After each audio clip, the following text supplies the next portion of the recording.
Ovo je još jedan tradicionalni kolač koji bude jako brzo se sprema, a mislim da se još brže i pojede. Ja ovde imam 4 belanaca, u njih ću dodati i 4 kašike šećera.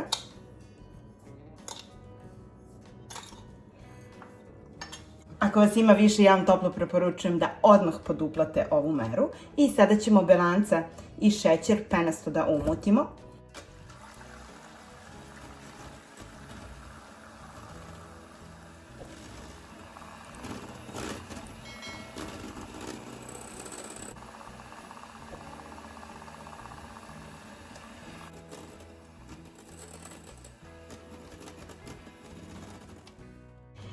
U ovako penasto umućena belanca dodat ćemo 4 žumanaca, a zatim ćemo nastaviti mućenje.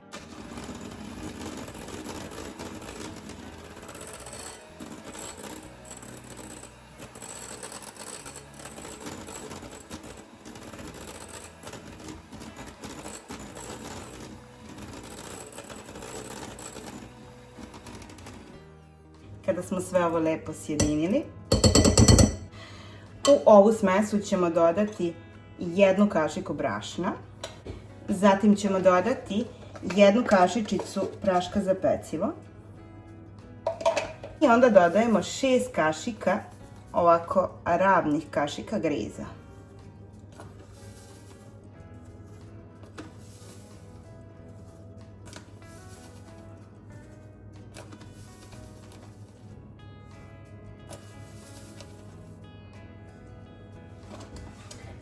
Smesu ćemo sada vrlo lagano špatulom da promešamo i pišite mi u komentaru da li ste vi pravili ili jeli ovaj kolač davnih dana, jer je meni bio jedan od omiljenih. A kada sam mom suprugu pomenula koh, on je čuo za jedan sasvim drugačiji koh, a to je koh od pirinča. Pa ukoliko neko od vas zna kako se pravi i ima recept za koh od pirinča, ja bih vas zamolila da mi pišete dole, zato što je to da ja nisam pravila, a nisam ni jela, ali bih eto volila da mu udovoljim i volila bih da napravim tu njegovu verziju koha, jer ovo je jedina verzija koha za koji ja znam i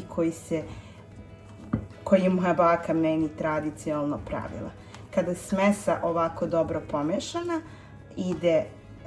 ja ću je izliti u kalupu prečnika 20 x 20 cm. Samo ćemo pre toga da ga obložimo papirom za pečenje. Ja sam papir za pečenje ovako pokvasila kako bi on mogao da dobije ove fine ivice i na taj način nije potrebno podmazivati uopšte niti pleh, to jest u ovom slučaju ja ga pečem u vatrostalnoj činiji, a sasvim se lepo oblikuje. I sada ćemo ovu našu smesu da preručimo. Znači, ovo je prečnika 20 x 20 cm, a vi ako želite veću količinu, ja vam predlažem da odmah poduplate meru, jer je ukus fenomenalan, a pravi se, kao što ste i sami videli u ovom realnom vremenu, jako brzo. I samo da ga još poravnamo, pečemo ga nekih 15 do 20 minuta na 200 stepeni u zagrejanu rernu. Znači, kada krenete da mutite, vi već tada zagrejte rernu i rerna će vam biti spremna. Jako brzo bude gotov. Evo ga. Evo vidite, on je ovako jako vazdušast i sada ga ubacujemo u rernu da se peče. Dok nam se kolač peče, mi ćemo staviti 2 kašike šećera. I to ćemo sada sve da pomešamo sa 700 ml mleka, blago mešajući kako bi se ovaj šećer u potpunosti otopio, jer ćemo kolač vreo zaliti ovim prelivom od mleka.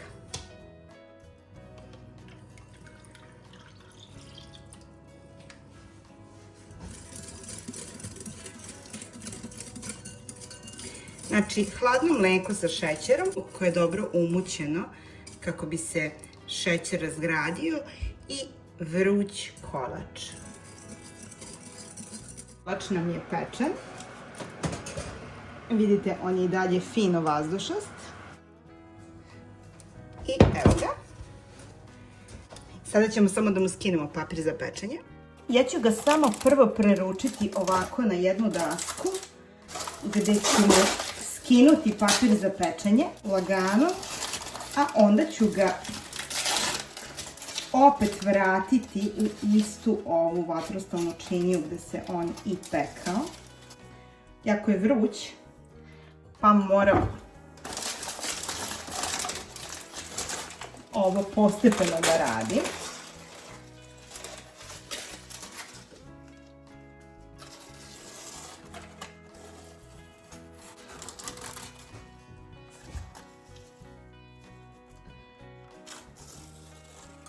Ovo je opet jedan od onih kolača koji ili volite ili ne volite.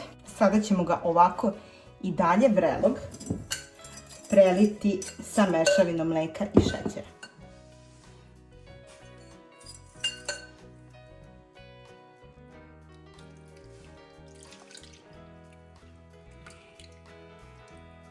On to sve tako lepo upije.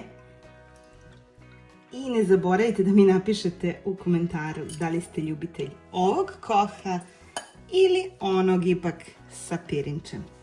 Kao i to da li znate razliku.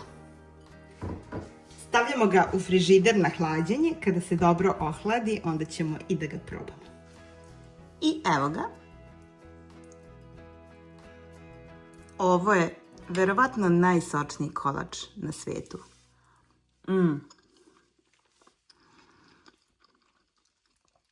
Savršeno sočan. To je baš onaj pravi ukus detinjstva. Ja sam ga samo poslužila sa nekom jagodom i malinom, a vi ne morate. Dovoljan je sam za sebe. Pa ukoliko vam se svidio ovaj video, ne zaboravite da ga lajkujete, da se subscribe-ujete na moj YouTube kanal i ne zaboravite da mi ostavite bar neko srce kao podršku. Ljubim vas puno. Ćao!